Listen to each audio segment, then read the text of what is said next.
Good evening. आपका ये जो सेमीकंडक्टर वाला पार्ट है, मैंने वो सिलेबस दोबारा से देखा था। मैं सोच रहा था ट्रांजिस्टर नहीं, कम्युनिकेशन पार्ट जो है, कम्युनिकेशन पार्ट वो नीट के सिलेबस से लास्ट ईयर ही हट चुका था। कोरोना का उसमें कोई रोल नहीं है।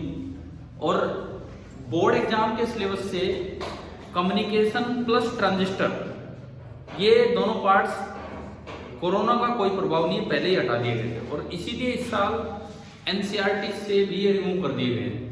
तो वो जो था ना, वो कम्युनिकेशन वाला था जो नीट के सिलेबस में नहीं है, लेकिन आईआईटी जेईई मेंस के सिलेबस में, एडवांस में भी नहीं है। वो मेडिकल वाले बच्चों को तो कम्युनिकेशन लास्ट ईयर भी नहीं पढ़ना था, ट्रांजिस्टर पढ़ना था, लेकिन ट्रांजिस्टर बोर्ड के लिए नहीं पढ़ना था। परंतु इस साल जैसे एनसीईआरटी टेक्स्ट बुक से और कोई पार्ट गायब नहीं हुआ, ना पोलराइजेशन गायब हुआ, ना डेविसन जर्मर एक्सपेरिमेंट गायब हुआ, और कोई टॉपिक गायब नहीं हुआ है। लेकिन ये ट्रांजिस्टर और कम्युनिकेशन ये हटा दिए गए हैं। तो उम्मीद तो यही है कि जो नया नोटिफिकेशन आए, उम्मीद तो यह है कि और कोई पार्ट ना कट हो, लेकिन शायद ये कट हो जाए। फिर भी उसमें मैंने चेक किया तो अभी 2021 का सिलेबस नहीं डाला गया है, अभी तक जो सिलेबस आया नहीं है। तो आज की जो हमारी क्लास होगी, कुछ हम ट्रांजिस्टर का बेसिक आइडिया ले रहे होंगे कि क्या ये होता है क्या नहीं होता है। मेनली ये इस पे है क्लास। क्या रिवीजन कब से करनी है? कल से रिवीजन पूछ रहे हैं। रिवीजन कब से है ना, यही पूछा है ना आपने। Yes. हाँ, तो कल से आपके स्कूल दोबारा से रीओपन हो रहे हैं, तो उसके साथ ही रिवीजन क्लास ऑनलाइन भी होगी, ऑफलाइन भी होगी। मतलब स्कूल में भी होगी और इस तरह से तो जैसे पहले होती रही है वो भी होगी। लेकिन आज हम एक आइडिया ले लेते हैं ट्रांजिस्टर का। बहुत डेप्थ में जाने की जरूरत नहीं है, क्योंकि पहली बात बोर्ड सिलेबस में नहीं है, दूसरी बात चांसेस है कि शायद उससे भी हट जाए, बिकॉज एनसीईआरटी टेक्स्ट बुक से हटा दिया गया।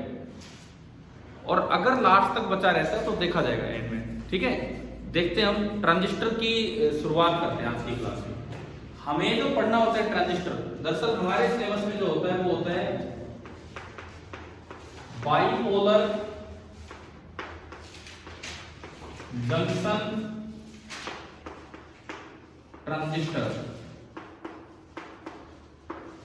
बीजेटी। ओनली ट्रांजिस्टर भी बोला जाए तो यही होगा। अब यूनी जंक्शनल ट्रांजिस्टर भी होते हैं, वो हमें नहीं देखने। ठीक है, ओनली बीजेटी पढ़ने। हमारे लिए ट्रांजिस्टर का मतलब ही बीजेटी होगा।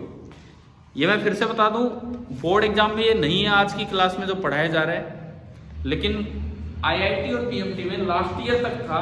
इस साल नया सिलेबस आया नहीं है, तो उसमें देखा जाएगा क्या होता है क्या नहीं होता है। बीजेटी ट्रांजिस्टर डायोड से थोड़ा आगे है। आपने पीएन जंक्शन डायोड सभी बच्चों ने पढ़ दिया है। ट्रांजिस्टर में क्या होता है कि ऐसा नहीं है कि एक पीएन और एक पीएन को मिला दिया आपस में, बाइसिंग की जाती है। एक प्योर सेमीकंडक्टर लिया, लेकिन उसमें दो नहीं 3 पार्ट बना दिए जाएंगे, और एक सैंडविच की तरह होता है। 2 पी के बीच में एन, या फिर 2 एन के बीच में एक पी। तो देखिए, हम इस पे कोई 5-7 लेक्चर नहीं, हम कोशिश कर रहे हैं आज के लेक्चर में जितना हो जाए उसको कवर कर रहे हैं। देखिए, जो 2 तरह के ट्रांजिस्टर जो हम पढ़ते हैं, एक होता है पीएनपी, जिसको बोलते हैं पीएनपी ट्रांजिस्टर, और एक को बोलते हैं एनपीएन, एनपीएन ट्रांजिस्टर। एक पीएनपी, एक एनपीएन। ये आपके 2 तरह के ट्रांजिस्टर होते हैं। पहली चीज आती है कि इनका अगर आप वैसे स्ट्रक्चर बनाएं तो स्ट्रक्चर कुछ ऐसी होती है। वैसे अगर आप इसका स्ट्रक्चर बनाते हैं तो स्ट्रक्चर कुछ ऐसी होती है। 3 पार्ट होते हैं, एरिया वाइज बिल्कुल अलग अलग। आपको अगर ये दिख रहे हो तो इसका एरिया सबसे बड़ा है, इसका एरिया कुछ बीच का है, और इसका एरिया बहुत ही कम। तो सबसे बड़ा एरिया वाला टर्मिनल होता है उसको बोलते हैं कलेक्टर। तो सबसे कम एरिया वाला टर्मिनल होता है उसको बोलते हैं बेस। और ये जो होता है ये होता है एमीटर। पीएनपी मतलब ये रीजन P, ये रीजन N, और ये रीजन आपका P। ये होता है पीएनपी ट्रांजिस्टर। ऐसा नहीं होता कि एक P को लाए, एक N को लाए, एक P को लाए, उनको जोड़ दिया। एक दिन हमने डायोड में किया था ऐसा सवाल, क्या एक P और N को मिलाने से डायोड बनता है? नहीं, क्योंकि एटॉमिक लेवल पे बहुत भारी सेपरेशन रह जाते हैं। सोल्ड एग्जांपल था एनसीईआरटी का। सिमिलरली अगर आप इधर आए एनपीएन, उसी तरह का अरेंजमेंट, सबसे बड़े वाला कलेक्टर, बीच वाला स्मॉलेस्ट एरिया का बेस, और ये टर्मिनल एमिटर। डायोड में 2 ही टर्मिनल होते थे, ट्रांजिस्टर में आपके 3 टर्मिनल होते हैं। C स्टैंड्स फॉर कलेक्टर, में एक बार यहां मेंशन कर दूं, C जो रीजन होता है it is called collector region, B stands for base and E stands for, E जो रीजन है वो आपका है एमिटर रीजन। E जो रीजन है वो आपका होता है एमिटर रीजन। अब देखो ये पीएनपी बोला आपने, एनपीएन बोला, हम शुरुआत करें तो इनके सर्किट सिंबल आपको आने चाहिए। सर्किट सिंबल देखो, फिजिकल एरिया आपको समझ आ रहा है, कलेक्टर का सबसे बड़ा होता है, उससे थोड़ा छोटा बेस नहीं एमीटर, और सबसे छोटा एरिया बेस का। ये इनके फिजिकल साइज है। अगर मैं डोपिंग की भी बात करूं, अभी मैं आ रहा हूं इन चीजों पे, देखिए अगर मैं साइज की बात करूं, साइज सबसे बड़ा कलेक्टर, फिर एमीटर, और बहुत छोटा साइज किसका होता है, बेस का। लेकिन अगर मैं डोपिंग की बात करूं, डोपिंग कंसंट्रेशन सबसे ज्यादा एमीटर में, उससे थोड़ा कम कलेक्टर में, और बहुत कम होता है बेस में।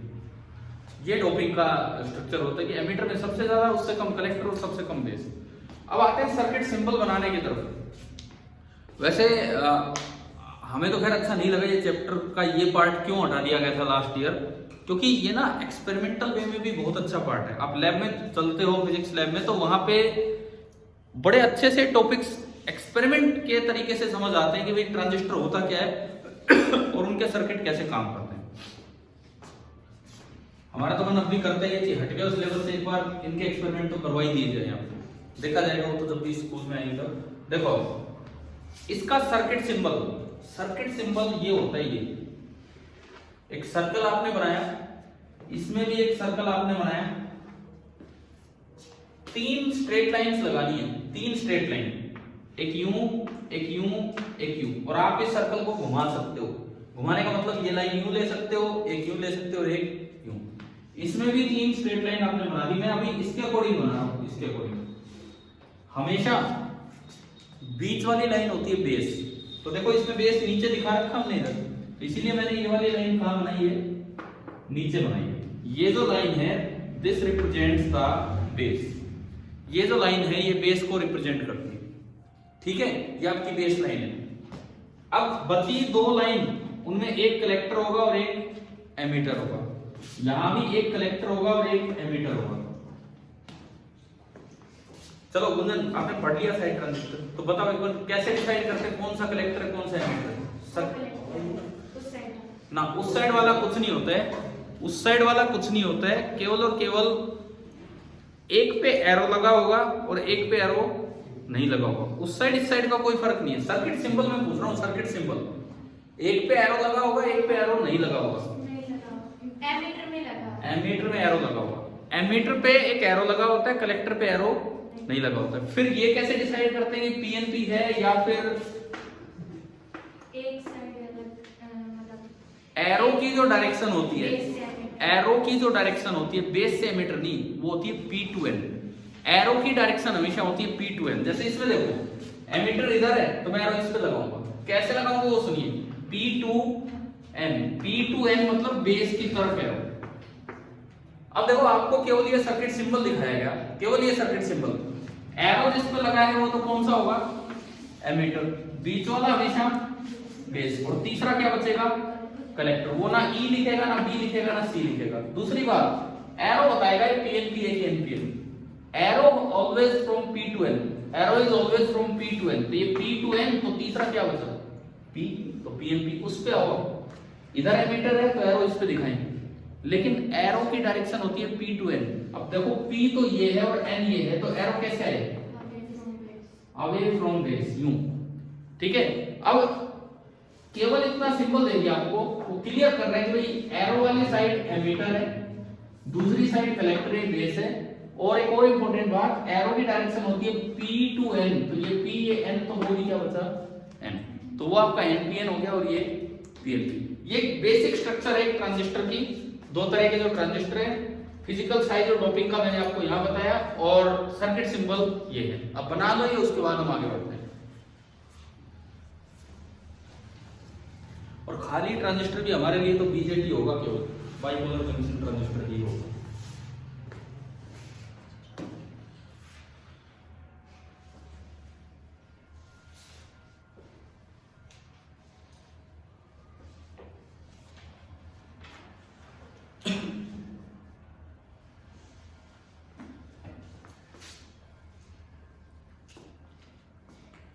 टॉपिक तो बहुत अच्छा है यार, ये समझने में भी अच्छा टॉपिक है, और ऐसा नहीं कि मुश्किल है, समझ नहीं आता।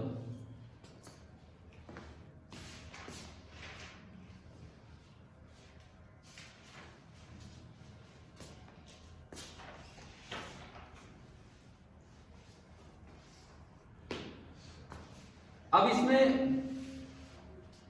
अगली प्रॉब्लम क्या आती है, उस पर मैं आऊंगा। Transistor is always used as a two port network in a circuit. अब ये टू पोर्ट नेटवर्क क्या होते हैं उसको हम समझें, और ट्रांजिस्टर में दिक्कत कहाँ आएगी वो चीज हम समझें। बना लिया भाई ये सभी ने? ठीक है। To port network, to port network का क्या मतलब होता है, और ट्रांजिस्टर में प्रॉब्लम कहाँ आएगी और वो प्रॉब्लम सोल्व कैसे होगी, अब हम वो चीज समझें। सिंबल विंबल ध्यान रखना, इनमें ही कंफ्यूज मत हो जाना। सिंबल कैसे हैं, एरो हेड P2N दिखाता है, और एरो की डायरेक्शन P2N दिखाएगी, लेकिन एरो लगा हुआ है मीटर पे, और जो अपोजिट साइड होगा वो कलेक्टर होगा। ये जरूरी नहीं कलेक्टर उधर बनाए, वो इधर भी हो सकता है, वो तो आपके एरो से डिसाइड होगा। ठीक है, अब हम इसमें चलते हैं आगे।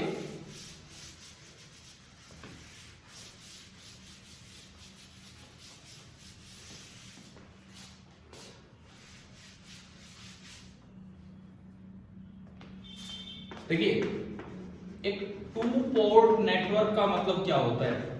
ट्रांजिस्टर हमेशा टू पोर्ट नेटवर्क की तरह यूज होगा।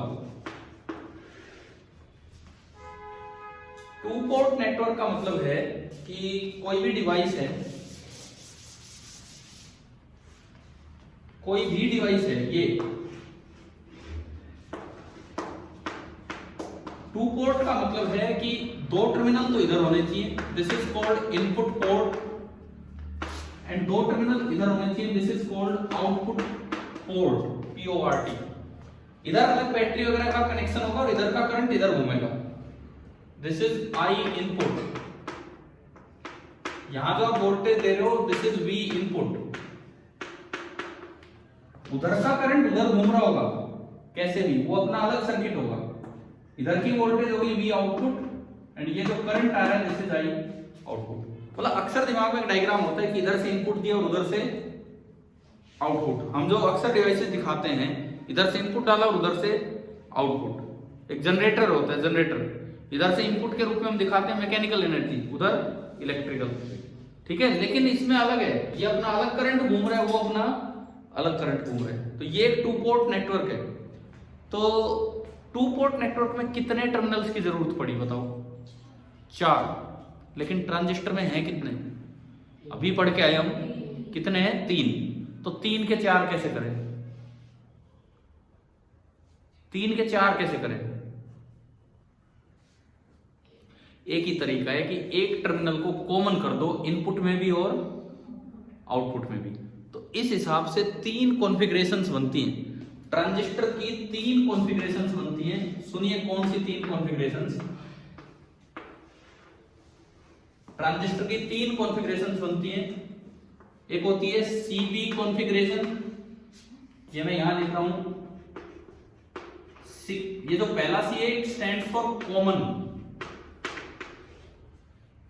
CB, CE and CC। समझ गए होंगे शायद आप नाम।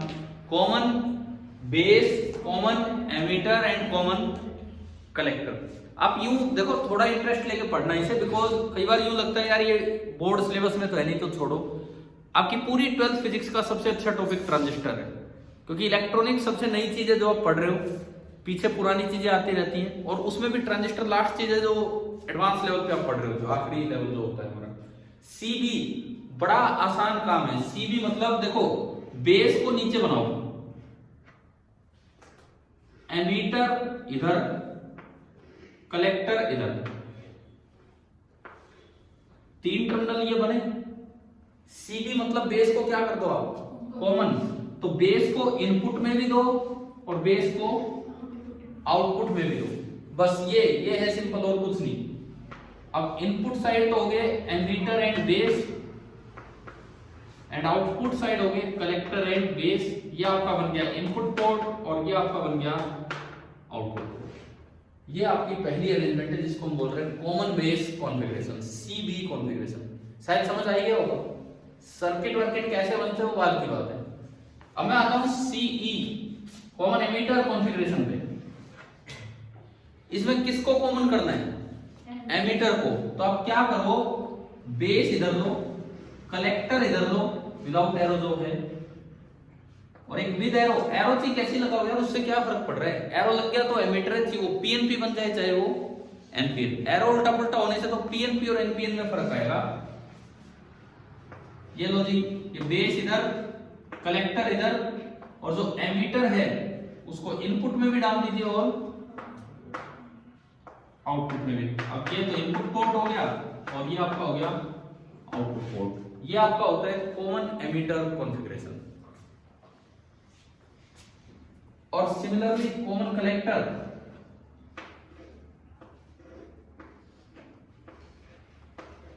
बताओ ये बन गया कॉमन कलेक्टर, क्यों नहीं। मैंने नीचे क्या दिखाया है, नीचे कौन सा दिखाया है, कलेक्टर। तो मैं इसी को कॉमन करने वाला हूं, एक इधर और एक इधर।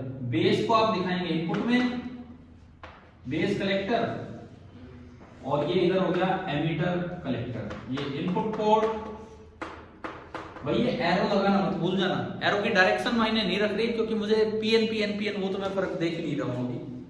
तो ये 3 तरह की कॉन्फ़िगरेशंस होती हैं जो एक ट्रांजिस्टर की हम पढ़ते हैं, मतलब और लास्ट तक जो पढ़ी जाती हैं। ये 3 कॉन्फ़िगरेशंस हैं, common base, common ammeter, common collector.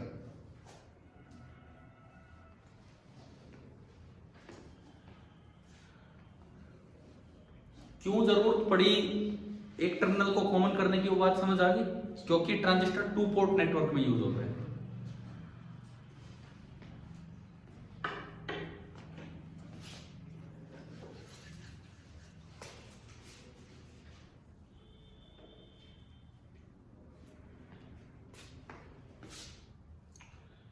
इसमें कौन सा हमें पढ़ना होता है वैसे कॉन्फ़िगरेशन डिटेल में, जिस पे क्वेश्चंस आते हैं, जो 12th में यूज होता है, जो ज्यादा अच्छा सर्किट है वो कौन सा होता है, वो होता है ये वाला। हमें मेनली ये स्टडी करना होता है, कॉमन एमीटर। जब तक कुछ ना दिया जाए, आप 12th क्लास में अगर कोई न्यूमेरिकल आया है कहीं कॉम्पिटिटिव एग्जाम में, तो वो कॉमन एमीटर का होगा, ये वाला हमें पढ़ना होगा।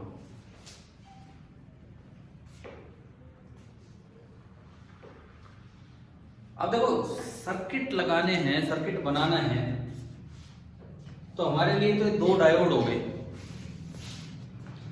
जैसे मैं इसकी बात करूं, ये एरो ऐसे लगाए, इस एरो को देख के आप बताएंगे कि ये कौन सा क्या है। इस साइड एरो को देख के आप बताओ P किधर है और N किधर है। ये बेस वाला तो P है और ये N, और साइड वाला तो वही होता है जो ये होता है। कौन सा ट्रांजिस्टर यूज किया आपने, NPN, ठीक है। NPN ज्यादा कॉमनली यूज ट्रांजिस्टर है बजाय कि PNP के। उसका एक कारण है, NPN में मेजॉरिटी कैरियर इलेक्ट्रॉन होते हैं। NPN में 2 रीजन क्या है, N, और उन दोनों की अच्छी डोपिंग होती है, बीच वाले की तो बहुत ही कम डोपिंग होती है बेस की, वो P है। तो मेजॉरिटी कैरियर कौन हो गया वहां, इलेक्ट्रॉन। और PNP में मेजॉरिटी कैरियर, PNP में होल्स। किसकी मोबिलिटी ज्यादा पड़ी थी हमने, इलेक्ट्रॉन्स की मोबिलिटी ज्यादा होती है, तो इसलिए NPN में करंट अच्छा फ्लो कर जाता है, तो NPN को प्रेफर किया जाता है। आप दूसरा डायग्राम देखो, बीच वाला P, ये N एरो लग के अकॉर्डिंग, तो ये भी NPN है। और तीसरा देखो वो भी क्या है, मैंने तीनों कौन से बनाए हैं, बाय डिफॉल्ट वो अपने आप NPN बनते हैं। मैंने ध्यान नहीं दिया था, पर वो आदत ऐसी बनी हुई है कि एनपीएन, क्योंकि यही यूज होते हैं ज्यादा। अब देखो ट्रांजिस्टर में सर्किट पूरा करना मतलब बायसिंग करना।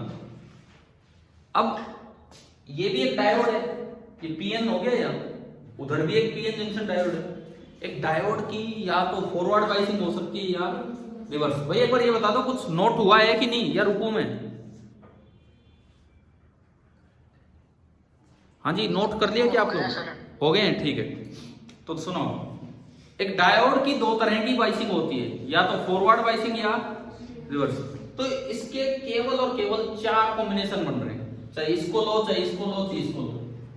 इधर फॉरवर्ड उधर रिवर्स, इधर फॉरवर्ड उधर फॉरवर्ड, इधर रिवर्स उधर रिवर्स, और इधर रिवर्स और उधर फॉरवर्ड। इनको बोलते हैं रीजन ऑफ ऑपरेशन। अभी जो मैंने लिखा बोर्ड पे बनाया, ये तो है कॉन्फ़िगरेशंस, ये तो आपके कॉन्फ़िगरेशंस है। अब आते हैं 4, ये तो थी 3 कॉन्फ़िगरेशंस। अब आते हैं 4 रीजन्स ऑफ ऑपरेशन। लिख दो, अगली हेडिंग ये डालो, 4 regions, REGIONS, 4 regions of operation of a transistor.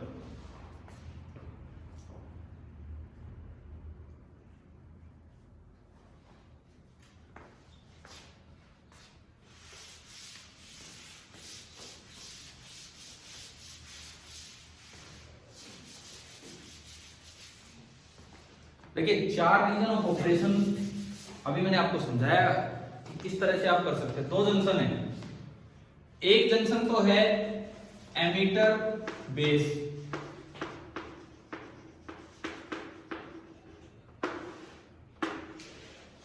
और एक जंक्शन क्या है आपका कलेक्टर बेस। ये 2 जंक्शन है, और मैं लिखता हूं रीजन ऑफ ऑपरेशन।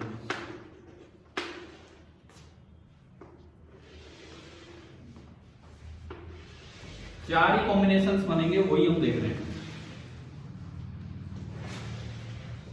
देखो ऐसा हो सकता है कि आपने इसकी फॉरवर्ड बायसिंग की हो और इस वाले की कैसी बायसिंग की हो, रिवर्स। ऐसा भी हो सकता है कि दोनों की कैसी बायसिंग की हो, फॉरवर्ड। ऐसा भी हो सकता है कि दोनों की रिवर्स बायसिंग की हो, और ऐसा भी हो सकता है भाई पहले के अपोजिट, यानी कि ये रिवर्स और ये बायसिंग फॉरवर्ड। अब इन 4 रीजन्स के अलग अलग नाम हैं। अगर आप पहले वाला रीजन ऑफ ऑपरेशन देखते हैं तो इसको बोलते हैं एक्टिव रीजन। एक्टिव रीजन ये नाम है इसका, कि ट्रांजिस्टर एक्टिव रीजन है। दूसरे वाले को बोलते हैं सैचुरेशन रीजन। तीसरे वाले को बोलते हैं कट ऑफ रीजन, एंड चौथे वाले को बोलते हैं इन्वर्टेड रीजन। ये इनके 4 नाम। एक्टिव रीजन मतलब ये, सैचुरेशन मतलब ये, कट ऑफ ये, और इन्वर्टेड ये। इनका मैं हल्का फुल्का आपको यूज बताऊं कि आगे जो हम पढ़ते हैं इस चैप्टर में। अगर आप transistor as an amplifier use कर रहे हैं, अगर ट्रांजिस्टर एज एन एम्पलीफायर, तो वो कौन से रीजन में काम करेगा, एक्टिव रीजन में। यानी कि उसके आगे अगर जगह हो तो आप लिख सकते हो, ये वाला तो यूज होता है जब आप ट्रांजिस्टर को एज एन एम्पलीफायर देख रहे होते हैं। अच्छा, एक यूज होता है ट्रांजिस्टर का एज ए स्विच, जो हमारे हम पढ़ते हैं 12th में कई बार। तो ये जो 2 मोड है, यहाँ पे ट्रांजिस्टर स्विच की तरह काम करते हैं। सैचुरेशन मोड का मतलब है सैचुरेशन रीजन में वो कौन से स्विच की तरह काम करेगा, ऑन स्विच। और कट ऑफ में वो कौन से स्विच की तरह काम करेगा, ऑफ स्विच। और मैंने एक दिन आपको गेट पढ़ाए थे, तो बताया था अगर नॉट गेट बनाना है तो ट्रांजिस्टर से बनता है, ना कि डायोड से। और जब ट्रांजिस्टर है स्विच का जो सर्किट होता है वही किसका वही कौन सा गेट होता है, नॉट गेट। हमने पढ़े थे ना, और गेट के अंदर 2 डायोड लगे होते हैं, एंड के अंदर भी 2 डायोड उल्टे करके। तो नॉट के अंदर एक ट्रांजिस्टर लगा होता है, इस तरह से लगा होता है कि वो स्विच की तरह। ठीक है। एंड हमारे लिए इसका कोई खास यूज नहीं, इन्वर्टेड ज्यादा यूज होगा ही नहीं, तो नो टॉक मत यूज होगा तो उन एप्लीकेशंस में नहीं होगा जो हम पढ़ते हैं, हमारे लिए इसका कोई यूज नहीं इस तरह का है। तो एटलीस्ट ये बात पता होनी चाहिए, नहीं तो क्या होता है ट्रांजिस्टर का सर्किट बना के बैठ गए, मोड समझ नहीं आ रहा कौन से मोड में कौन से रीजन में वो काम कर रहा है। ठीक है, कुछ ना मेंशन कर रखा हो तो आप कौन से मोड में चलेंगे, एक्टिव। आपको एप्लीकेशन का नाम नहीं दिया कि एम्पलीफायर है, स्विच है, क्या है, तो जो मोस्ट जनरल फॉर्म होती है जिसमें यूज किया जाता है वो होती है कॉमन एमीटर, और कॉमन एमीटर भी कौन से रीजन में, एक्टिव रीजन, कॉमन एमीटर और वो भी एक्टिव रीजन में। ट्रांजिस्टर के बारे में मुझे लगता है मैं बड़ा पॉइंट टू पॉइंट आपको बता रहा हूं, ऐसा तो है नहीं कि कहीं घुसा दिया ट्रांजिस्टर में इस तरह से। अभी तक मैं एक बार रिवाइज करूं जस्ट 2-4 मिनट। कितने इलाके होते हैं ट्रांजिस्टर में? 3, एमीटर, बेस, कलेक्टर। अगर मैं फिजिकल साइज की बात करूं तो सबसे ज्यादा फिजिकल साइज किसका? कलेक्टर, उससे कम एमीटर और सबसे कम बेस।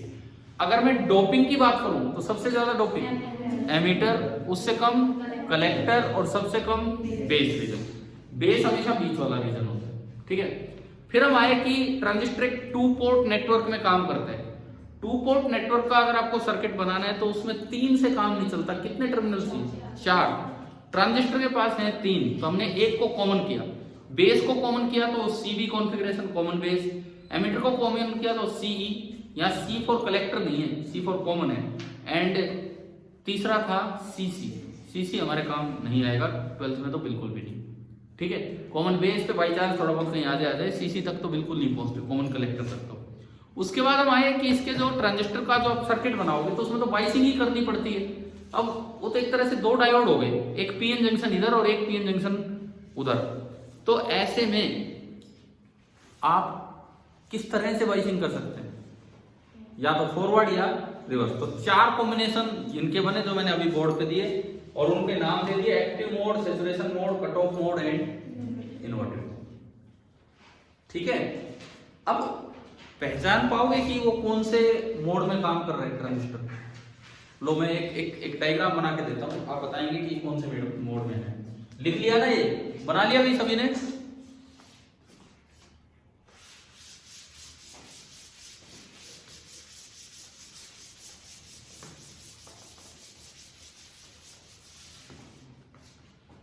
यहां तक कैसा लग रहा है ट्रांजिस्टर, समझ आ रहा है ढंग से? तो अब हमें क्वेश्चन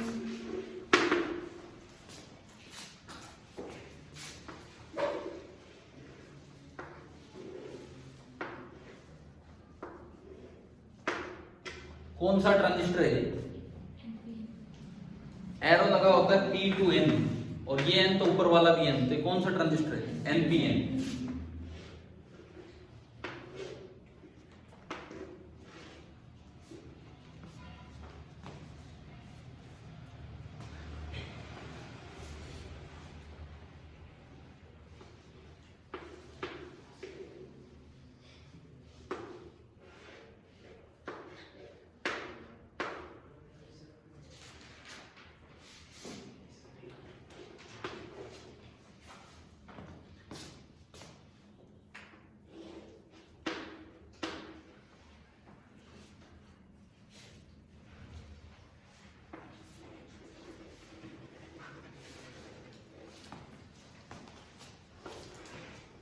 मैं जस्ट ये देख रहा हूं कि आप बाइसिंग पहचान पाओगे कि नहीं, रीजन ऑफ ऑपरेशन पहचान पाओगे कि नहीं, वो हमें देखना है।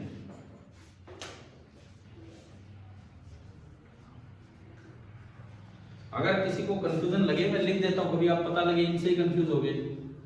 This is NPN। कौन से मोड में बनाया मैंने, कौन से कॉन्फ़िगरेशन में बनाया, कौन से कॉन्फ़िगरेशन में? कॉमन एमीटर, तो ज्यादा कॉमन यही होता है, कॉमन एमीटर NPN, तो कॉमन एमीटर NPN ही मैंने बनाया। अच्छा,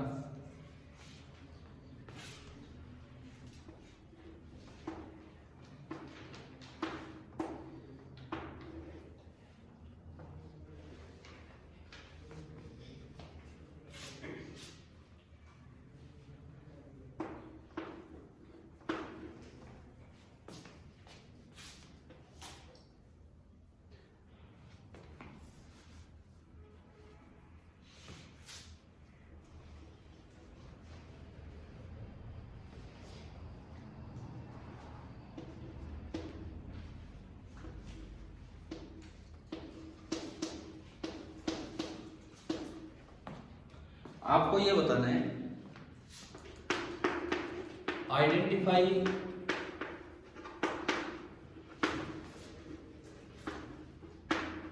the region of operation. First में तो इसको यहां टच कर रखा है, और सेकंड में मैं इसको यहां टच करता हूं। दो सवाल हैं, समझ गए हो क्या? एक बार इसको ऊपर टच किया और एक बार इसको नीचे टच किया, ये दो क्वेश्चन है। आप एक बार सोच समझ के इसका जवाब दीजिए।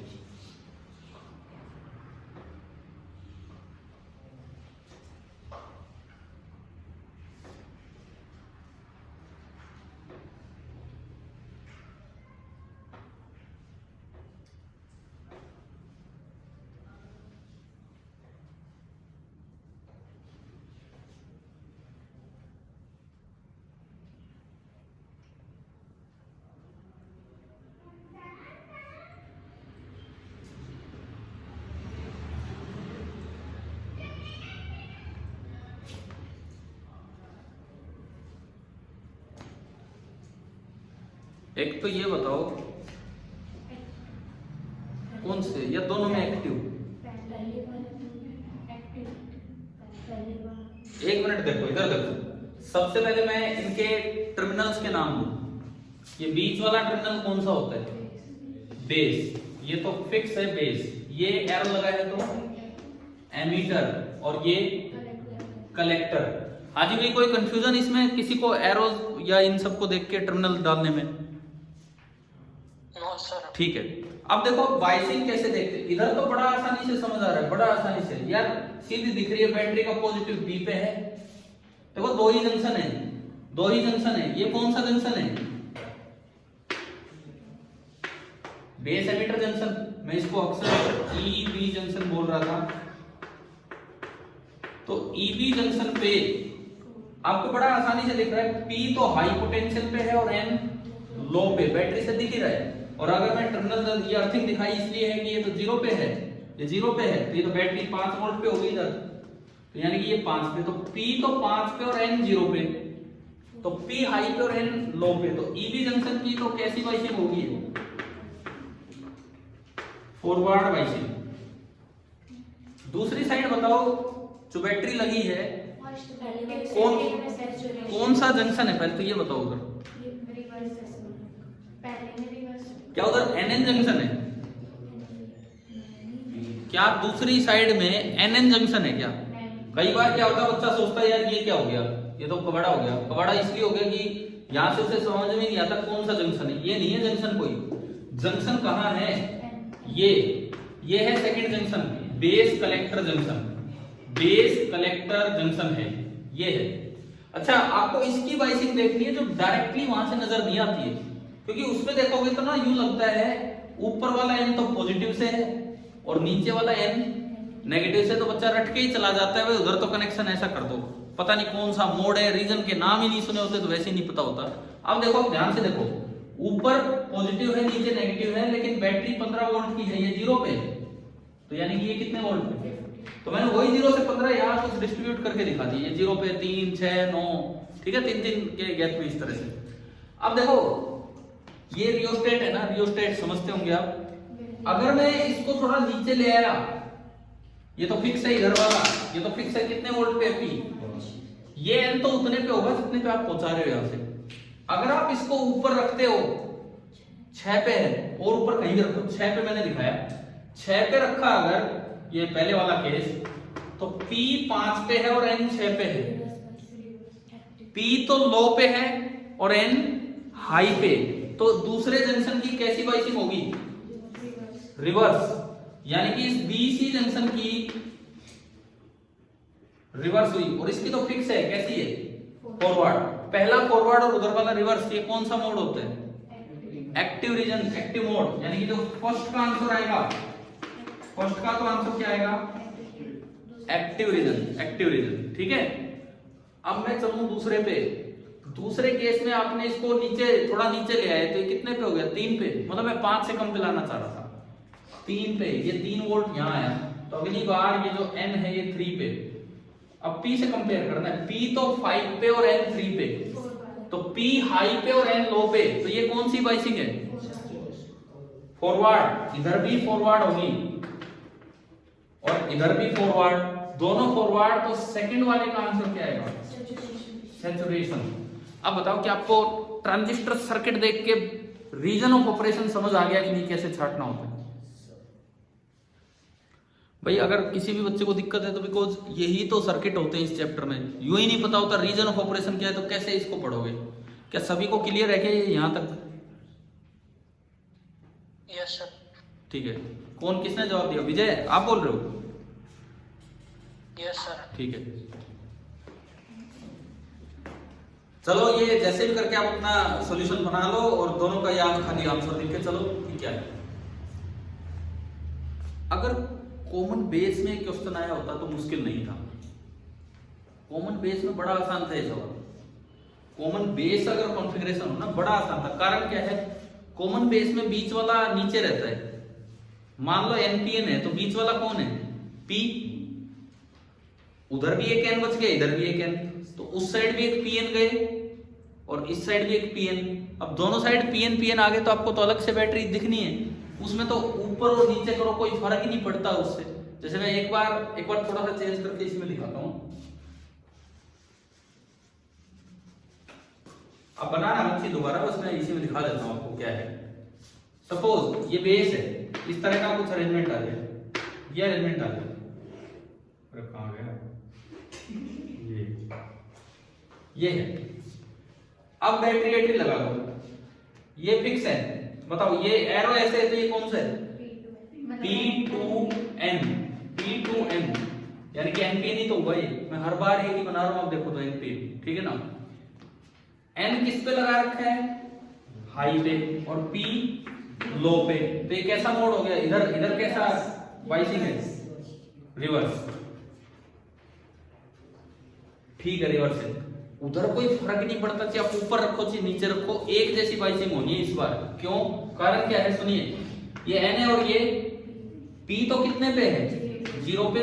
अब N वही चाहे आप 3 पे रखो और चाहे 6 पे रखो और चाहे 9 पे रखो चाहे 12 पे, हर बार N हाई पे होगा P के मुकाबले। तो दोनों ही बार इधर कैसी होती? रिवर्स ही होती, दोनों ही बार रिवर्स। ये भी रिवर्स, वो भी रिवर्स, यानी कि इसका आंसर क्या आता? Cut off. क्या इसमें कोई फर्क पड़ रहा है ऊपर है कि नीचे? तो फर्स्ट और सेकंड दोनों में रीजन ऑफ ऑपरेशन आपका कौन सा हो जाता? Cut off reason. डायोड से थोड़ा ज्यादा कॉन्सेप्चुअल पार्ट है ये ट्रांजिस्टर, डायोड में थोड़े से कॉन्सेप्ट थे, ट्रांजिस्टर में और अच्छे से निकल के आते हैं कॉन्सेप्ट। क्या यहाँ बताओ, आपको बनाना आपकी मर्जी, आप कॉपी में टाइम लगे तब बना लेना, हल्का फुल्का बना सकते हो। कि ऐसे अगर कॉमन कलेक्टर कभी नहीं आएगा, कॉमन बेस आ जाए तो उसमें भी आप रीजन ऑफ ऑपरेशन छाट सकते हो, उसमें ऊपर नीचे से फर्क नहीं पड़ता है, हाँ इसमें फर्क पड़ता है। तो आप बताओ कि यहां तक रीजन ऑफ ऑपरेशन हमारी समझ आ गई, ठीक है। अब जो अगली चीज जिस पे हम चलेंगे, बिठा दो ना ये,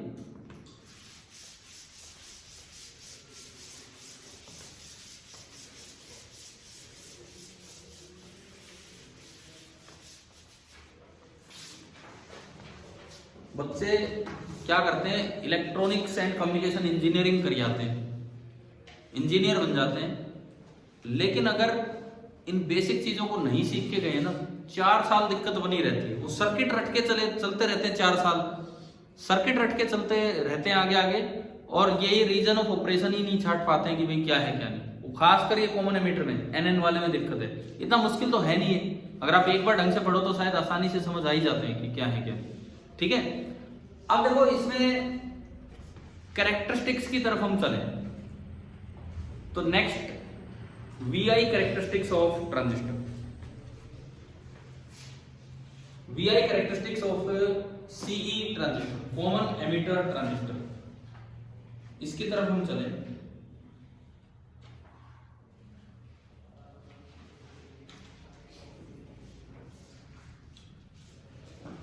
अपनी बुक में, अब वो वही बात है, इसके पास नई बुक होगी उसमें होगा नहीं। ये एक टॉपिक है, basic transistor circuit configuration and transistor characteristics. एक टॉपिक दिया है, basic transistor circuit configuration and transistor characteristics, वो है। तो सबसे पहले तो हम कैरेक्टरिस्टिक्स बनाने की तरफ आए कि भाई कैसा सर्किट डायग्राम क्या बनेगा, पहले मैं उस पर आए, क्योंकि इसमें ना दो कैरेक्टरिस्टिक बनेंगी, इनपुट कैरेक्टरिस्टिक और आउटपुट। डायोड में तो एक ही बनता था और वो एक बार फॉरवर्ड साइड दिखाते थे और एक बार रिवर्स। इसमें इनपुट कैरेक्टरिस्टिक का अलग ग्राफ होगा, आउटपुट का अलग, और उनका मतलब क्या है वो भी हम समझेंगे। लेकिन सबसे इंपॉर्टेंट है सर्किट डायग्राम समझना, और लैब इसलिए इंपॉर्टेंट है इस चैप्टर के लिए। ये जो सर्किट आप यहाँ बनाओगे ना, लैब में एग्जैक्टली आप बना के देखते, कनेक्शन करके देखते, और उससे बिल्कुल पिक्चर क्लियर होती है कि भाई क्या सर्किट है। एक बार एक एक बच्चा खुद बना ले लैब में जाके तो बिल्कुल क्लियर हो जाता है कि हाँ ये क्या सर्किट है। मान लो इन जनरल हम कौन सा कॉन्फ़िगरेशन ले रहे हैं, कॉमन एमीटर और उसका एनपीएम। तो देखिए हमारे सर्किट की शुरुआत ऐसे होती है, अरे सर्किट सही बनाओगे तो क्वेश्चन करने के चांसेस होंगे, नहीं तो नहीं होंगे। कॉमन एमीटर है तो बेस को इधर रखें, कुछ चीजें आप समझना ध्यान से, ये और ये मुझे चाहिए कौन सा, एन पी एन, तो एरो ऐसे लगाओ, ये आपका बन गया एमीटर, ये क्या है बेस, और ये बन गया कलेक्टर। अब देखो सर्किट डायग्राम कैसे बनाएगा, बुक वाला छोड़ो, अभी आएंगे उस पर, देख लेंगे उसमें भी क्या है क्या नहीं। उसमें हो सकता है एरो लगा के छोड़ दे, हम रियोस्टेट बनाएंगे ढंग से। देखो आपको इसकी कैसी बाइसिंग करनी है, अगर आप एक्टिव मोड में चाहते हैं तो अक्सर हम कोशिश करते हैं कि कॉन्फ़िगरेशन एक्टिव मोड में चले। एक्टिव मोड में चाहते हैं तो इसकी कैसी बाइसिंग चाहिए आपको, फॉरवर्ड अगर करोगे, अगर आप फॉरवर्ड बाइसिंग करोगे बेस एमीटर जंक्शन की, तो यहां देखो ये पीएन है, तो पी हाई पे रखना होगा या पी लो पे, हाई पे, और पी है बेस, बेस हाई पे रखना और कलेक्टर लो पे। तो इस वोल्टेज का नाम दिया जाएगा बाय कन्वेंशन बी पहले और सी बाद, ई है सॉरी यहाँ ई बाद। इन छोटी छोटी बातों का ध्यान रखो आप, छोटी छोटी बातों का। अगर VBE कहीं लिखा है, अगर VBE कहीं लिखा है तो इसका ये मतलब है कि बेस तो हाई पोटेंशियल पे है और एमीटर लो। अगर किसी ने गलत लिख दिया है तो इसका मतलब उसने इस कन्वेंशन का ध्यान नहीं रखा है, और कोई बात नहीं। VBE का मतलब है कि यहाँ कितनी वोल्टेज आ रही है जिसमें बेस हाई पोटेंशियल पे और एमीटर लो पे। अच्छा, यहाँ जो वोल्टेज है उसका क्या नाम बनेगा भाई, BC तो आना नहीं है क्योंकि ये टर्मिनल B नहीं है, ये टर्मिनल कौन है E। ये जो आपका टर्मिनल है नीचे, आप कॉमन किसको कर रहे हो, एमीटर को, तो इसका नाम या तो आएगा VCE या फिर आएगा VEC। यहां जंक्शन की वोल्टेज नहीं लिख रहे आप, तो यहां क्या दे रहे हैं वो दे रहे हैं, समझ आ रहा है क्या। जंक्शन तो ऊपर ही रह गया, जंक्शन तो ऊपर ही रह गया, परंतु ये तो इन दो टर्मिनल्स के बीच की वोल्टेज है, तो या तो इसका नाम VCE आना है या इसका नाम VEC, डिपेंड करता है कि C हाई पोटेंशियल पे है या E। मान लो अक्सर हम जो अभी दिखा रहे थे इसकी आपने अर्थिंग की, मान लो कॉमन टर्मिनल को अक्सर अर्थिंग कर दी जाती है, इधर भी निकाल देंगे इधर भी निकाल देंगे, ये 0 वोल्ट पे, ठीक है। ये फॉरवर्ड बाइसिंग करते थे, ये पॉजिटिव पे होगा कुछ, ये पॉजिटिव पे होगा, और आप चाह रहे हो इसकी रिवर्स बाइसिंग, इसकी रिवर्स बाइसिंग, तो ये उससे तो कुछ कम होगा ना। और अक्सर हमने जो इधर जो बैटरी बनाई थी ऐसी बनाई थी अभी थोड़ी देर पहले रियोस्टेट बनाने के लिए ऐसी बनाई थी। तो अगर आप ये दे रहे हो, अगर आप ये दे रहे हो, मुझे ये नहीं देखना, मुझे ये नहीं देखना, अगर आप ये दे रहे हो इसका मतलब है कि ये तो 0 पे ही रहेगा और वो कुछ पॉजिटिव पे रहेगा, तो इसका नाम क्या देना चाहिए मुझे, ये जो वोल्टेज है इसका नाम क्या देना चाहिए, VCE। अब मैं बाइसिंग की बात करूं, अब मैं वोल्टेज लगाने की बात करूं, तो देखो मुझे इधर फॉरवर्ड बाइसिंग थी, तो P तो चाहिए हाई पे और N चाहिए लो पे। अब यार VBE नाम तो यही आ गया, हमारा दिमाग तो यूं काम करता है कि इसको VBE बोलना चाहिए। बाय कन्वेंशन इस बैटरी को नाम दिया जाता है VBB। P भी जस्ट बेस को रिपीट कर देते क्योंकि एमीटर तो इधर भी है और उधर भी है। बोलना तो चाहिए था VBE, लेकिन VBE तो इस वोल्टेज को बोलते हैं जो यहाँ पहुंचेगी। तो अगर एक साइड कोई बैटरी है उन्होंने एमीटर टर्मिनल का सॉरी कॉमन टर्मिनल का नाम हटा के दूसरे का नाम दोबारा लिख दो, तो बैटरी क्या बनेगी, VBB, ठीक है। यहाँ भी आप क्योंकि जब आप कैरेक्टरिस्टिक बनाते हैं तो आपको वोल्टेज और करंट वेरी करने पड़ते हैं, ग्राफ बनाना पड़ेगा, तो आप अभी जो मैंने पिछला क्वेश्चन लिया, मैंने फिक्स 5 वोल्ट दे दिया था, लेकिन अभी आप क्या करो, यहां पे एक रियोस्टेट अरेंजमेंट दो, ये एंड सीधा कनेक्ट किया। अब साथ साथ मत बनाना, मैं इनमें अभी मीटर लगाऊंगा, मैं तो मिटा के लगा दूंगा, आप देख लो पहले सर्किट डायग्राम। और यहां से एक रियोस्टेट लो, ये करंट की डायरेक्शन नहीं दे रही है, तो रियोस्टेट अरेंजमेंट। अब बताओ क्या इनपुट वोल्टेज को आप वेरी करवा सकते हो कि नहीं? बिल्कुल करवा सकते हैं। कितनी वोल्टेज इनपुट में आ रही है वो देखने के लिए इसके और इसके बीच में आप लगा दो एक वोल्टमीटर। ये एक वोल्टमीटर V1 है जो रीड करेगा इस वोल्टेज को, ये वोल्टमीटर V1 है जो इस वोल्टेज को रीड करेगा, और इसे बोला जाएगा इनपुट वोल्टेज। ये नहीं होगी इनपुट वोल्टेज, ये होगी इनपुट वोल्टेज। देखो हमारा ये 2 पोर्ट नेटवर्क है, ये इनपुट पोर्ट और ये कौन सा पोर्ट? Output port. तो ये इनपुट वोल्टेज है और ये क्या है?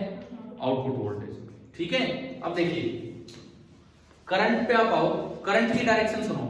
देखो जो बच्चा इस सर्किट डायग्राम पे ध्यान नहीं दे रहा, कोई फायदा नहीं है फिर आगे ये चैप्टर पढ़ने का, बिकॉज ये सर्किट ही नहीं बना पाओगे। कई बच्चे जैसे सर्किट याद करके जाएंगे, इस कोने से स्टार्ट करेंगे बनाना और वहां पहुंच जाएंगे लास्ट में, पता नहीं कैसे पहुंच जाते हैं वहां। तरीका जो होता है वो तो ये होता है भाई यहां से शुरुआत करो जब आपके कुछ ध्यान रहेगा, नहीं तो कैसे यार यहां से शुरू करके वहां जा रहे हो। अब देखो इसमें ये VBE ये VC यहां तक हो गया। अब करंट की मैं बात करता हूं, ये जो डायरेक्शन है ना, ये एमीटर करंट को शो करता है, ये एमीटर करंट को शो करता है। ये एरो ऐसे लगाए तो मतलब ये करंट बाहर आएगा। ये कौन सा करंट है? ये एमीटर करंट। ये करंट बाहर जाता है तो बाकी दोनों अंदर आते हैं, और ये करंट अंदर जाता है तो बाकी दोनों बाहर जाते हैं। सिंपल KCL है भाई, उन दोनों का सम बराबर ये है।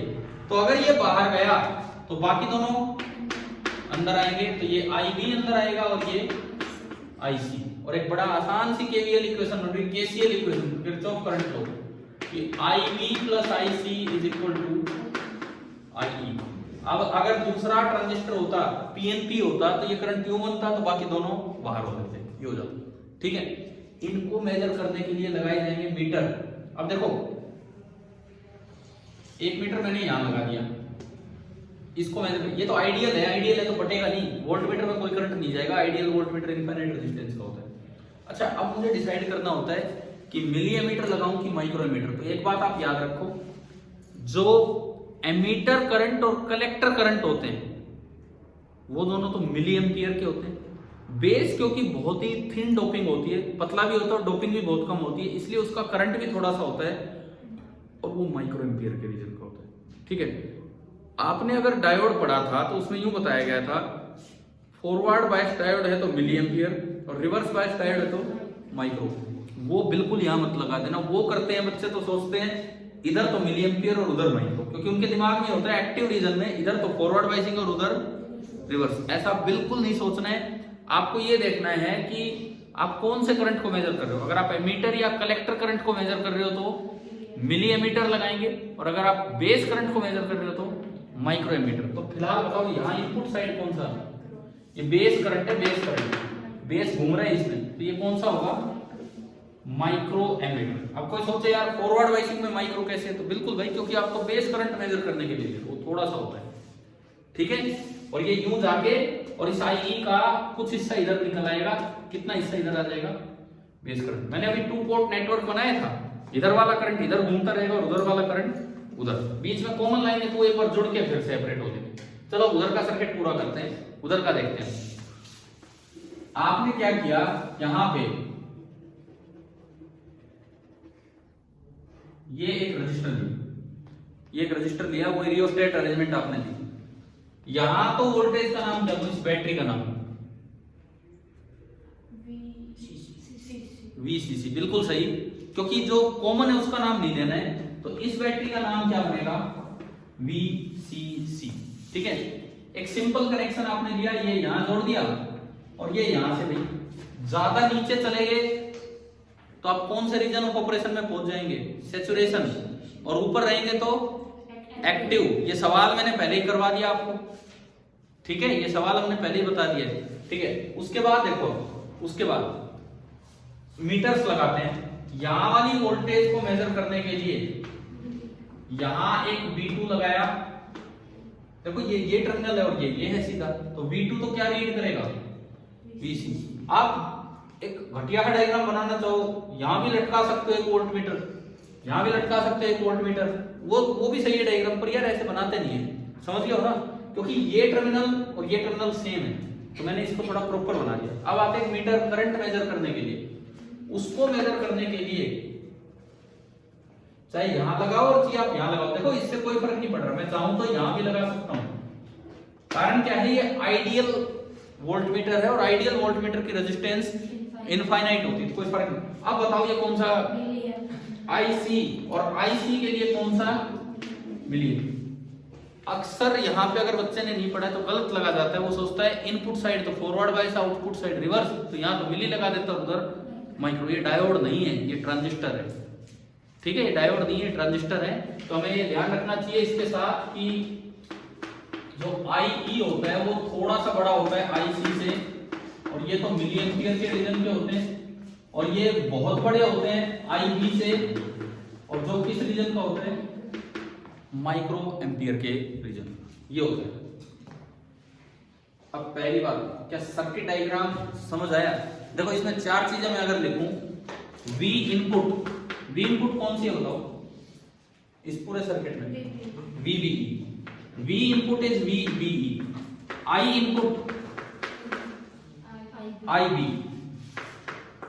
क्या ये टू पोर्ट की तरह बन गए, क्यों घूम रहे हैं ऐसे? इधर देखो ये IC आया और ये IC इधर से, IE फिर से सेपरेट हो जाएगा, तो बन गया उधर का आउटपुट पोर्ट। ऐसे में अगर इधर की बात करूं तो V आउटपुट कितना है इस सर्किट में, V आउटपुट है VCE, और I आउटपुट कितना है IC। सर्किट याद होना चाहिए। VI कैरेक्टरिस्टिक तो हम एक्सपेरिमेंट करके बनाते हैं, फिलहाल तो सीधी शेप ही याद करते हैं। तो पहले आप अच्छे से ये सर्किट बनाओ, किसी को ना समझ आया हो तो पूछो।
कोशिश करना है सर्किट डायग्राम खुद भी बना के देखने की।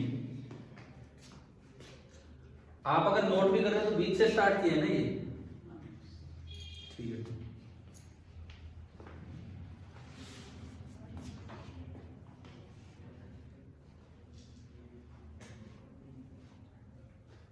कोई आपसे पूछे उधर कैसी मैचिंग कर रखी है, फॉरवर्ड, इधर ऊपर है तो रिवर्स, और बहुत नीचे ले आए तो फॉरवर्ड, ठीक है ना।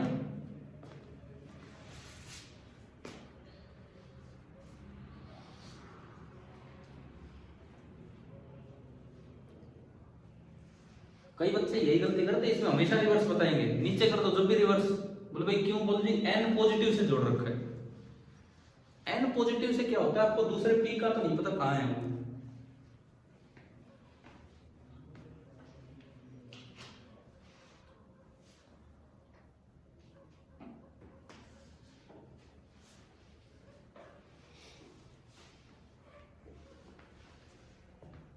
अब देखो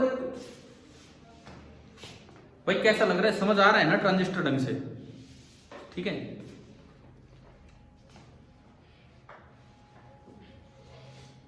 अब मैं बात करूंगा कैरेक्टरिस्टिक्स की, क्योंकि आपने हेडिंग यही डाली थी कि कैरेक्टरिस्टिक इसकी।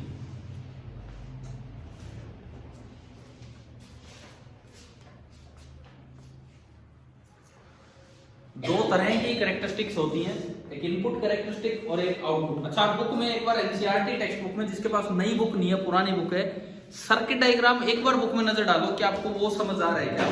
शायद मुझे लगता है उससे कुछ और एक्सप्लेनेटरी डायग्राम बनाया होगा हमने, उससे कुछ और ज्यादा एक्सप्लेनेटरी डायग्राम बनाया होगा यहां जो हमने बनाया अभी।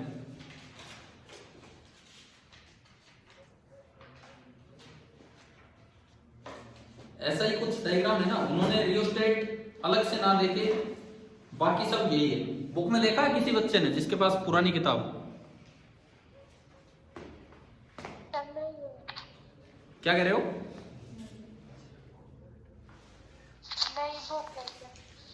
नई बुक है तो कोई बात नहीं, चलो इसमें देख लो अभी।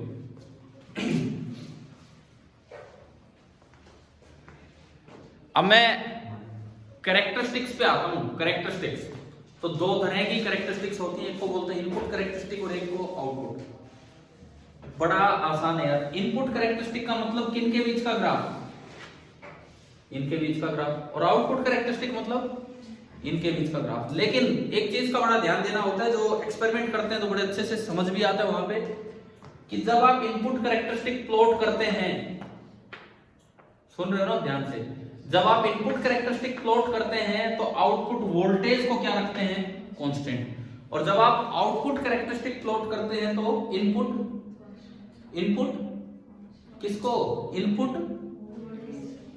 देखो दोबारा सुनो, जब आप इनपुट कैरेक्टरिस्टिक बनाते हैं इन दोनों के बीच का ग्राफ, तो आउटपुट वोल्टेज को क्या रखते हैं, कांस्टेंट। जब आप आउटपुट कैरेक्टरिस्टिक बनाते हैं तो किसको कांस्टेंट रखते हैं, इनपुट करंट को, इनपुट करंट को। याद रखो यार ये चीज, ट्रांजिस्टर के टू पोर्ट नेटवर्क में जब आउटपुट कैरेक्टरिस्टिक बनाएंगे तो इनपुट बनाए तो आप नेक्स्ट हेडिंग ही डालो ना, इनपुट कैरेक्टरिस्टिक्स,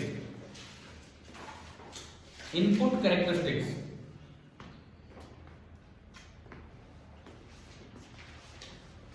इसका मतलब लिख दो, it is the graph between VBE and IB, it is the graph between VBE and IB when VCE is kept constant. It is the graph between VBE and IB when VCE is kept constant. अगर आप VCE को constant रखते हैं तो VBE और IB के बीच का जो ग्राफ है उसे हम बोल देते हैं इनपुट कैरेक्टरिस्टिक। और ये जो ग्राफ होता है, मैं यही बना देता हूं, ये जो ग्राफ होता है आपको दिख जाएगा इसमें,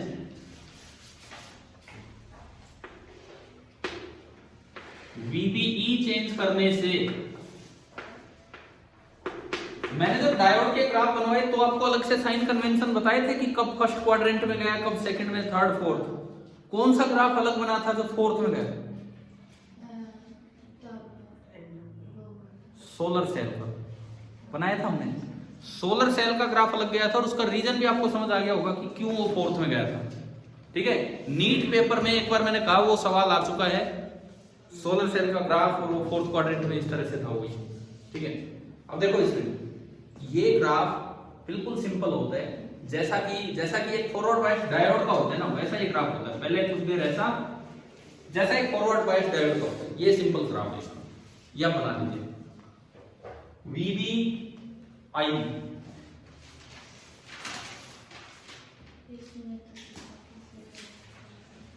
कैसा दे रखा बुक में, कैसा दे रखा है वो तो यार वो थ्रेशोल्ड वोल्टेज पे डिपेंड करता है और कुछ नहीं, वो तो कट ऑफ वोल्टेज पे डिपेंड कर रहा होता है कैसा है कैसा नहीं।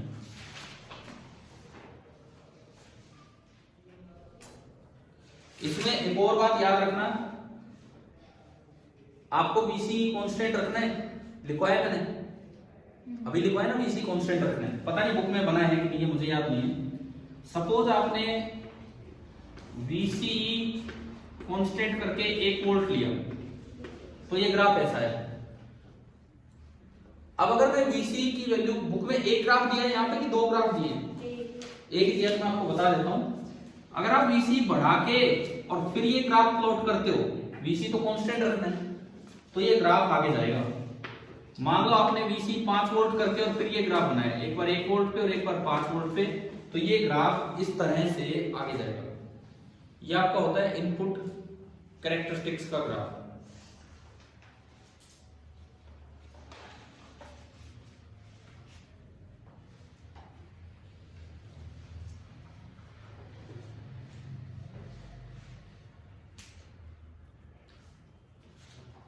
बुक में 2 नहीं दे रखे हैं, हाँ, तो आप ये कम से कम ऐड कर लेना चाहिए, अलग से लिख लेना। इस तरह का है, उन्होंने एक लिखा रखा है VC 10 वोल्ट पे,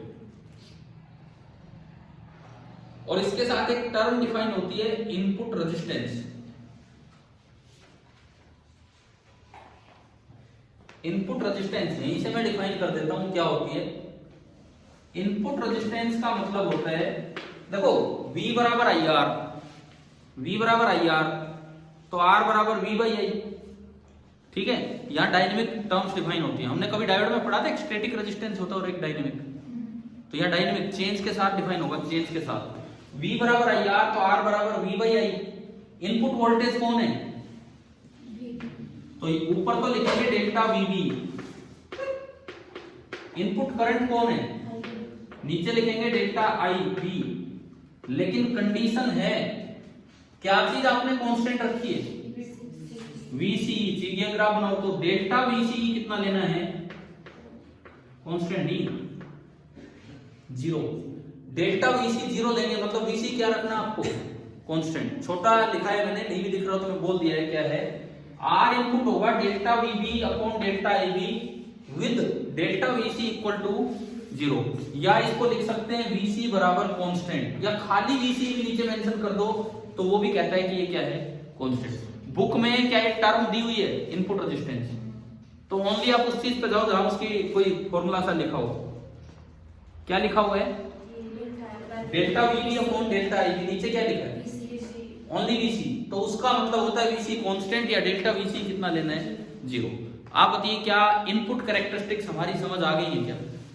तो अब चलो आउटपुट कैरेक्टरिस्टिक्स, ट्रांजिस्टर की आउटपुट कैरेक्टरिस्टिक्स, उन पे हम चलते हैं।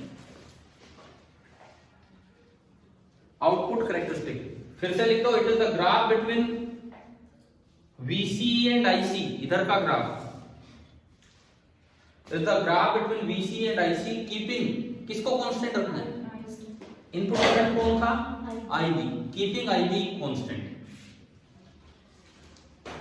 आपको IB कांस्टेंट रखते हुए चलना है, तो ये है। अब इस ग्राफ में थोड़ा ध्यान से चीजों को समझना है। देखिए मैं इधर करंट ले रहा हूं और इधर मैं वोल्टेज ले रहा हूं, वोल्टेज कौन है, इधर की VCE। बड़े ध्यान से ये वाला ग्राफ देखना है हमें। इसमें ना एक बड़ा अलग सा काम होता है, शुरू में ग्राफ शार्पली राइज करता है और VC थोड़ा आगे पहुंचाते तो ये लगभग कांस्टेंट हो जाता है। अब मैं समझाता हूं ये क्या हो रहा है। शुरू में ग्राफ शार्पली राइज कर रहा है, मतलब जब VC कम है, जब VC कम है तो ग्राफ शार्पली राइज कर रहा है। VC कम है मतलब ये नीचे है। भाई VC कम कब होगा, जब ये नीचे होगा। जब ये नीचे था तो ये कौन सा बाइसिंग थी, फॉरवर्ड। पढ़ा दिया मैंने, पहले वो सवाल करवा दिया, इसलिए नीचे दिया तो कौन सी बाइसिंग थी, फॉरवर्ड। वो परमानेंट फॉरवर्ड, ये भी फॉरवर्ड, तो कौन सा मोड हो गया वो, सैचुरेशन। यानी कि सैचुरेशन रीजन में तो ये ग्राफ शार्पली राइज करता है। उसके बाद जब VC थोड़ा ऊपर आ गया तो इधर कैसी बाइसिंग हो जाती है, रिवर्स। वो फॉरवर्ड या रिवर्स, तो कौन सा रीजन है, एक्टिव रीजन में IC चेंज ही नहीं हो रहा है। IC कहां चेंज हो रहा है, देखो आप VC बढ़ाते जा रहे हो, क्या IC बदल रहा है, नहीं बदल रहा है। आप VC बढ़ाते जा रहे हो, IC नहीं बदल रहा है। आपने किस चीज को कांस्टेंट किया हुआ है, इनपुट करंट किसको कांस्टेंट किया हुआ है, IB को, ठीक है। लेकिन IC वोल्टेज से कंट्रोल नहीं हो रहा, IC को कंट्रोल IB कर रहा हूं मैं। IB चेंज करके बनाऊंगा ग्राफ तो अलग हो जाएगा। इसीलिए ट्रांजिस्टर को कहते हैं कि it is a current control device, not a voltage control device. इसीलिए बोला जाता है कि transistor is a current control device, क्योंकि collector current, output current is controlled by input current. ये इन ग्राफ से पहले एक बात यहाँ पे लिख दो इसमें आउटपुट कैरेक्टरिस्टिक्स में कि transistor is called a current control device. Transistor is called a current controlled device because output current is controlled by input current.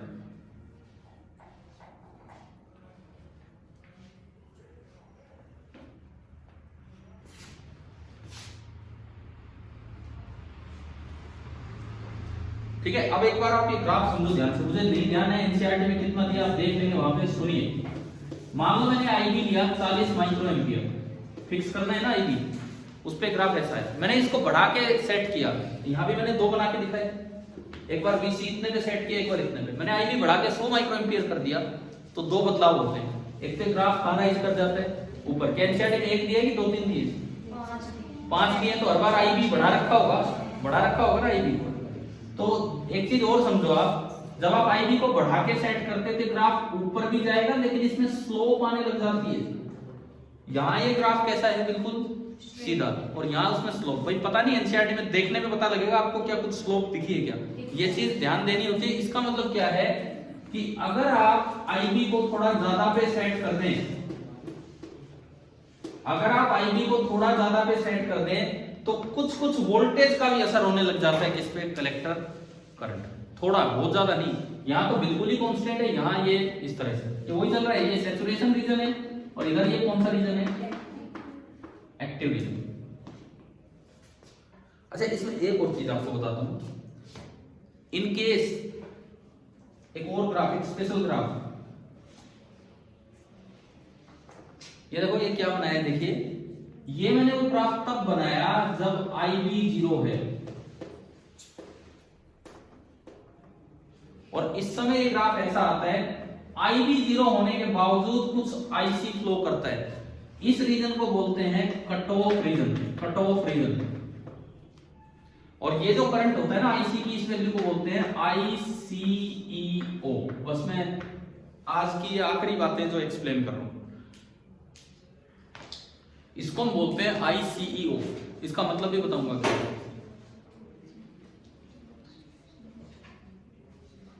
IB 0 का मतलब आपने उसको रिवर्स बाइसिंग कर दी।